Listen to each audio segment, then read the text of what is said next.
আসসালামু আলাইকুম বন্ধুরা, কেমন আছো সবাই? অনেকের কমেন্টের রিপ্লাই আমি আজকে দিতে এসেছি। অনেকে আমাকে প্রশ্ন করে, আপু এই যে তুমি শাশুড়ির বিরুদ্ধে কথা বলো বা মেয়েদের পক্ষে কথা বলো, ছেলেদের বিপক্ষে কথা বলো, স্বামীদের বিপক্ষে কথা বলো, তো তোমার স্বামী এটা কিভাবে নেয়, তোমার পরিবার এটা কিভাবে নেয়, তোমার শাশুড়ি তোমার কথাগুলোকে কিভাবে নেয়? আরে বোকা, এটা 2025 সাল, ঠিক আছে?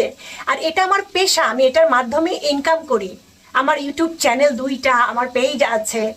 আর যে কথাগুলো আমি বলি সবকিছু যে আমার জীবনের সাথে ঘটেছে তা কিন্তু নয়।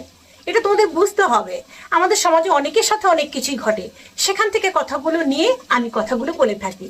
আর আমার শাশুড়ি, সে তো আমার এই ধরনের ভিডিও দেখে হাসতে হাসতে মরে যায়, সে খুব খুশি হয়। আর তার মন তখনই খারাপ হতো যদি সে আমার সাথে অন্যায় কিছু করতো। সে তোমার সাথে অন্যায় করেনি, সে জানে আমি যেটা বলছি সেটা শুধু নিজের জন্য না, আরো 10টা মেয়ের পক্ষ হয়ে আমি বলছি। অতএব